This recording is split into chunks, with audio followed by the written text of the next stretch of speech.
mob closed in on 7-year-old Emma. No escape. No help. Her family braced for the worst when the unthinkable ripped through the chaos. What Hugo did next was so impossible, no one in that crowd ever forgot it. Tuesday, March 15th, 4:30 in the afternoon. Heron Way, Portland, Oregon. The kind of day that makes you forget winter ever existed.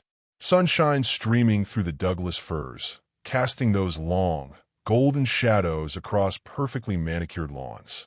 The air smelled like fresh-cut grass and cherry blossoms. You know the smell. That smell that says everything is right with the world. 7-year-old Emma Johnson was doing what 7-year-olds do on perfect Tuesday afternoons. Hopscotch on the sidewalk. Her blonde pigtails bouncing with each leap. 1 foot, 2 feet, turn around, giggle. The sound of pure innocence echoing off the quiet houses. And there, sprawled across the front porch like a living, breathing throw rug, was Hugo. Hugo, 3 years old, 75 pounds of German Shepherd who had never met a tennis ball he didn't love or a mailman he didn't want to befriend. His tongue lolling out, eyes half closed in that perfect dog contentment. Watching Emma with the lazy attention of a creature whose biggest decision that day was whether to nap in the sun or the shade. The Johnsons had gotten Hugo as a puppy. Sarah Johnson still laughed about how he used to trip over his own oversized paws.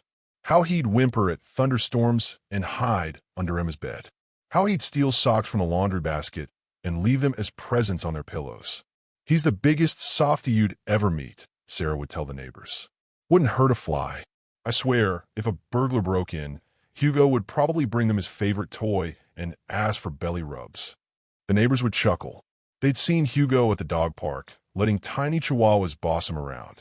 They'd watched him jump away from butterflies like they were tiny dragons. This was not a guard dog. This was not a protector. This was a gentle giant who happened to look intimidating but had the heart of a golden retriever. Emma hopped closer to the porch. Hugo, want to play fetch? One ear twitched. That's all the energy Hugo could spare in the afternoon heat. Lazy boy, Emma giggled, running her small fingers through his thick coat. Hugo's tail gave a single, contented thump against the wooden porch. This was their routine. This was their normal. This was the life the Johnson family had built on Heron Way, where the biggest excitement was usually Mrs. Patterson's cat getting stuck in a tree or the ice cream truck playing its tinkling melody at dinner time. Nothing ever happened on Heron Way. Nothing ever happened. Until today. The first sign wasn't dramatic. It never is it? Just voices. Distant. Muffled. The kind of conversation you hear through walls but can't quite make out the words. Emma didn't notice. She was too busy arranging her hopscotch stones in a perfect line. Hugo's other ear twitched. The voices got louder. Not conversation anymore. Discussion. No. Debate. Still not alarming. Just neighbors talking. People do that. People talk. But Hugo lifted his head. What is it, boy? Emma asked, following his gaze down the street. At the corner of Heron Way, a small group had gathered. Maybe 6 people. 7. Hard to tell from this distance. They were standing close together, the way people do when they're focused on something important. The voices carried now. Not words, but tone. Sharp edges creeping into previously smooth sounds. Mrs. Henderson from 3 doors down. Mr. Kumar from the blue house. The new couple with the crying baby. Others Emma didn't recognize. All clustered together, all talking at once, all getting a little louder with each passing second. Hugo stood up. Now, you have to understand something about Hugo. In 3 years of life, he'd stood up from his afternoon nap exactly never. This was his time. His sacred hour of porch meditation. The world could end, and Hugo would probably check if it affected his nap schedule. But he was standing, alert, those triangular ears pointing forward like furry satellites, picking up some signal Emma couldn't hear. Hugo. The group at the corner was growing. More neighbors emerging from houses. More voices joining the conversation. And conversation was becoming something else. Something with more energy. More heat. Emma took a step toward the street. Her child's curiosity pulling her toward the commotion like metal filings toward a magnet. Hugo moved faster than Emma had ever seen him move. Not running, but positioning. placing himself between Emma and the street with a fluid grace that seemed impossible for a dog who usually moved like he was made of honey and good intentions. The voices down the street weren't friendly anymore. They were angry, and in the space between one heartbeat and the next, Emma Johnson's perfect Tuesday afternoon shattered. The shouting erupted like a dam bursting. Not gradual, not building slowly, just explosion. Voices crashing into each other, overlapping, competing to be heard over the chaos they were creating. Emma's small hand found Hugo's fur, fingers curling into the thick coat as the sound washed over them like a wave. But the crowd wasn't staying at the corner anymore. They were moving. They were coming down Heron Way, and they were heading straight for the Johnson house, while a little girl stood frozen on her front lawn, and a dog who had never hurt anyone in his entire life suddenly understood that everything was about to change. What happened next unfolded like a nightmare in slow motion. The crowd surged down Heron Way like angry water breaking through a levee. 20 people, maybe 25, voices colliding, overlapping, creating a wall of sound that made Emma's small world suddenly feel very, very dangerous. She took a step backward, then another. Her heels hit the edge of the Johnsons' front lawn, and she realized with the crystal clarity that only comes in moments of pure terror, she was trapped. The crowd had somehow surrounded her. Not intentionally, not maliciously, but in their fury, their focus on whatever neighborhood dispute had ignited this chaos. They formed a circle of adult bodies around one very small, very frightened little girl. Emma looked up, way up, at faces twisted with anger, at hands gesturing wildly, at mouths moving, shouting words she couldn't understand over the roar of collective rage. Mrs. Henderson was there, her usually kind face now red with frustration. Mr. Kumar, pointing an accusing finger at someone Emma couldn't see. The new couple with their baby crying somewhere in the chaos. Neighbors she'd waved to every morning now looked like strangers. Angry strangers. "Excuse me," Emma whispered. No one heard. "Excuse me," she said louder, her 7-year-old voice barely a whisper against the storm. Nothing. They were arguing about property lines, about parking spaces, about noise complaints and tree branches and all those adult things that Emma didn't understand but somehow, impossibly, had spiraled into this mob of familiar faces that no longer felt familiar at all. Emma's bottom lip began to tremble. The crowd pressed closer. Not on purpose. They weren't trying to hurt her. They probably didn't even see her. But when adults get angry, really angry, they grow bigger somehow. Louder. More intimidating. And Emma, at 3.5 feet tall, had disappeared into their shadow. She tried to push through, squeezing between Mrs. Patterson and the man with a baseball cap she'd seen walking his golden retriever every morning. But there was no space, no gap, no way out. The shouting got louder. Someone bumped into Emma's shoulder, sending her stumbling backward. She caught herself, small hands scraping against the rough bark of the oak tree in her front yard. "I need to get through," she said, tears starting to blur her vision. "I need to go home." But home was just 20 feet away, and it might as well have been on the moon. The crowd surged again, a wave of bodies moving without coordination, without awareness of the small figure they were unconsciously trapping in their center. Emma was pushed against the fence. The wooden slats pressed in her back, splinters catching on her favorite yellow t-shirt. She turned around, tried to climb over, but the fence was too high. Her small fingers couldn't find purchase on the smooth wood. She was trapped, completely, utterly trapped. "Help!" she called out, but her voice was swallowed by the chaos. "Somebody help me." The adults kept arguing, kept shouting, kept pressing closer together in their righteous anger, completely oblivious to the terrified child caught in the center of their storm. Emma tried to duck under someone's arm. Failed. She tried to squeeze between two neighbors. Failed. She tried to call out again, louder this time. Failed. Her small voice was no match for adult fury. And then it got worse. Someone shoved someone else. Hard.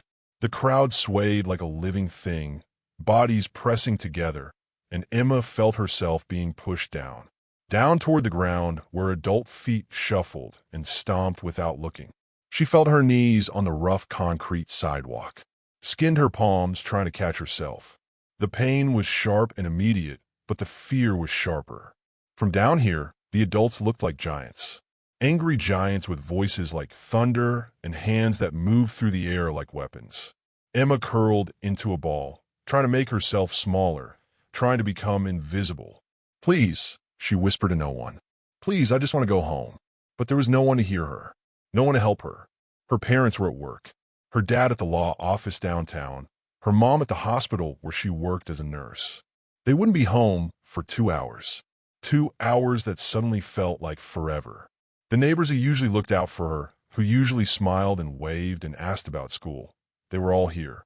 Part of the mob, part of the problem. Too caught up in their own anger to notice one small girl disappearing beneath their chaos. Emma closed her eyes tight and tried to remember what her mom always told her. "If you're ever scared, sweetie, just take deep breaths and think of something that makes you feel safe." But what makes you feel safe when the people who are supposed to keep you safe have forgotten you exist? The crowd pressed closer. Someone's knee knocked against Emma's shoulder. A shoe stepped inches from her small hand. The shouting grew so loud it seemed to vibrate through the ground beneath her. She was going to be trampled, right here on her own street, in front of her own house, by her own neighbors who had no idea what they were doing. Emma opened her mouth to scream for help one last time. But then, she heard it, a sound that cut through the chaos like a knife through paper. Deep, powerful, primal, barking. Not the friendly yip of a playful dog. Not the casual woof of a pet asking for dinner. This was something else entirely. This was the sound of pure, unleashed fury. And it was coming from inside the Johnson house, where a 75-pound German shepherd named Hugo had just realized that his little girl, his Emma, was in danger.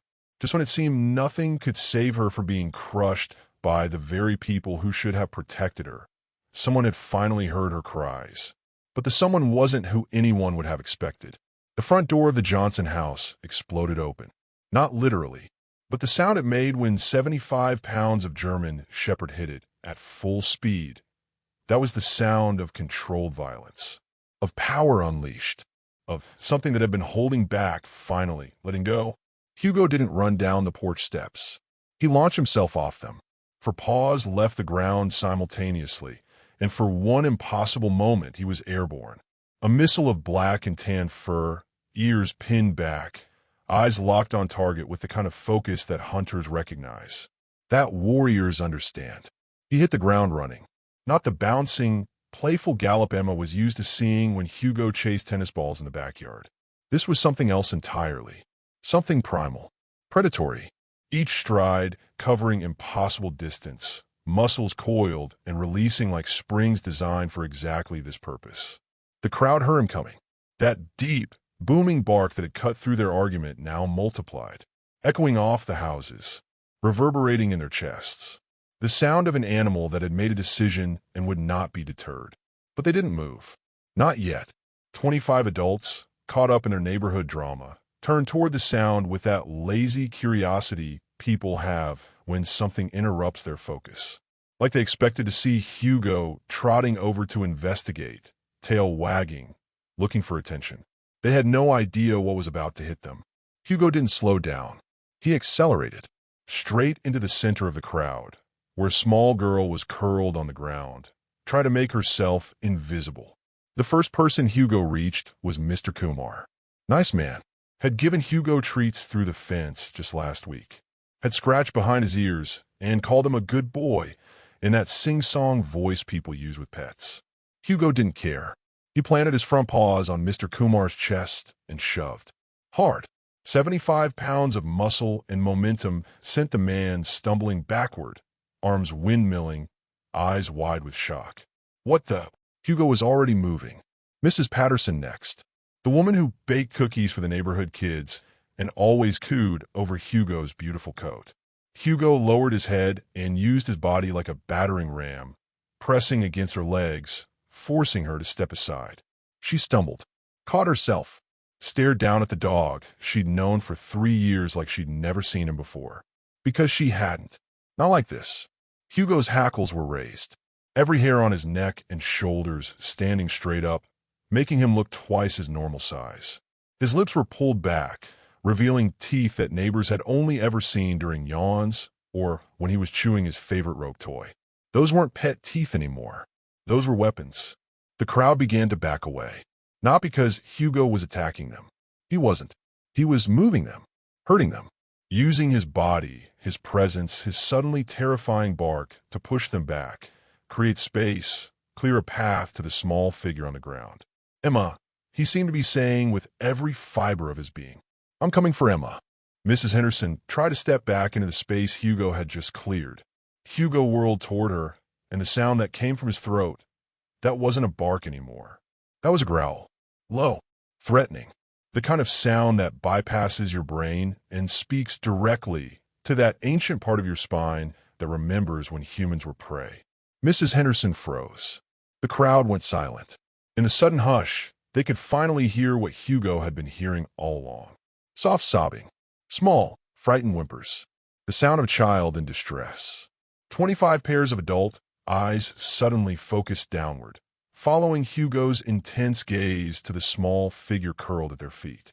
Emma, 7 years old, knees scraped, hands bleeding, face streaked with tears, trapped in the center of their anger like she was invisible. The realization hit them like a physical blow. Wait, what? How had they not seen her? How had 25 adults, good people, caring neighbors, somehow formed a wall around a terrified child without noticing? Hugo didn't wait for their shock to process. He dropped to the ground beside Emma, his massive body curling around her like a living shield. His head lowered until his nose touched her tear-stained cheek, and that terrifying growl transformed into something else entirely. A whine, soft, gentle, the sound of an animal trying to communicate comfort to a creature he loved. Emma's small arms wrapped around Hugo's neck, her face buried in his fur. The same fur that had been standing on end with aggression moments before now felt soft again. Safe again. Hugo, she whispered, you came for me. And that's when it hit the crowd. The full weight of what they just witnessed. This wasn't a trained guard dog. This wasn't a police canine or a military working dog or any kind of specially bred protection animal. This was Hugo, the same Hugo who hid under Emma's bed during thunderstorms, who brought tennis balls to strangers at the dog park, who had never shown aggression toward anything more threatening than a vacuum cleaner. The same Hugo they'd all dismissed as a gentle giant, a family pet, nothing special. But here he was, standing over Emma like a guardian angel with 4 legs and a wet nose, having just dispersed an entire crowd of adults through sheer force of will and an unbreakable bond with the little girl who needed him most. Mr. Kumar stared at his own hands, as if he couldn't believe what they'd almost done. Mrs. Patterson covered her mouth in horror. The new couple with the crying baby looked around at their neighbors like they were seeing them for the first time. What had they become? How had their anger made them so blind? The silence stretched on. No one moved. No one spoke. They just watched as Hugo gently nuzzled Emma to her feet, his body language completely transformed. No more raised hackles. No more bared teeth. Just a dog helping his little girl stand up, checking her scraped hands with careful sniffs, positioning himself between her and the adults who suddenly looked very, very ashamed. In that moment, everything shifted. The angry mob became horrified neighbors. The gentle family pet became an undeniable hero. And somewhere deep in the hearts of 25 adults who thought they knew what courage looked like, they realized they'd been wrong all along. But what happened next would prove that Hugo's heroic act was just the beginning of something even more extraordinary. The silence on Heron Way stretched like a hell breath. 25 adults stood frozen, watching a little girl cling to her dog, as if he were the only solid thing left in a world that had suddenly gone mad. Emma's small fingers buried deep in Hugo's fur, her face pressed against his neck, both of them breathing hard from their respective battles. She was alive, scraped up, shaken, tear-stained and trembling, but alive. Hugo's transformation back to gentle giant happened as quickly as his heroic emergence had begun. The hackles smoothed down, the rigid posture relaxed, The terrible growl that had scattered a crowd became soft waffles as he nuzzled Emma's scraped hands, his pink tongue gently licking away the blood from her palms. Mr. Kumar dropped to one knee beside Emma and Hugo, his earlier fury completely evaporated. "Emma, are you hurt? Should we call your parents?" "Should we?" "Hugo saved me," Emma said simply, as if that explained everything, which in a way it did. The crowd began to move then, but differently than before. Where moments ago they'd pressed together in anger, now they spread out with purpose. Mrs. Patterson ran to her house to get antiseptic for Emma's scraped hands. The new couple with the crying baby offered their cell phone to call Emma's parents. Mr. Kumar began picking up the hopscotch stones that had been scattered during the chaos. Everyone wanted to help. Everyone wanted to fix what they'd almost broken. But Hugo never moved from Emma's side. Even as the neighbors bustled around them with first aid and phone calls and apologies, Hugo remained her constant shadow, his warm body pressed against her legs, his dark eyes scanning the adults with a wariness that hadn't been there an hour ago. He learned something today, something important. "I'm okay, Hugo," Emma whispered, her voice still shaky but growing stronger with each word. "I'm okay because of you." And that's when Mrs. Henderson began to cry. Not the angry, frustrated tears of their neighborhood dispute. These were different, deeper, the kind of crying that comes when you realize you've been looking at a miracle and calling it ordinary. "Oh my God," she whispered, her hands covering her mouth. "Oh my God, what were we doing? Emma, sweetheart, we didn't see you. We didn't." Her words trailed off because there were no words. No explanation for how 25 rational adults had become so consumed with their petty anger that they'd nearly trampled a child. Sometimes the people you trust can become dangerous without meaning to. And when that happens, someone has to step up. Someone has to protect what matters most. Today, that someone had been him. The sound of a car engine cut through the afternoon air. Then another. Sarah and Michael Johnson, arriving home from work exactly as they did every Tuesday at 6:15, completely unaware that their world had almost shattered while they were away. Sarah saw the crowd first, then Emma, sitting on the ground with Hugo, then the scraped hands and the tear-stained face, and the way their neighbors were all looking at their daughter like she was something precious they'd almost lost. "Emma," Sarah's voice cracked as she ran across the lawn. "Baby, what happened? Are you okay?" Michael was right behind her, his lawyer's brain already cataloging the scene, trying to piece together the story from the guilty expressions on their neighbors' faces. "Hugo saved me, Mommy," Emma said, throwing her arms around her mother's neck. "I was scared and nobody could see me, and Hugo came and made everyone go away, and he stayed with me, and he saved me."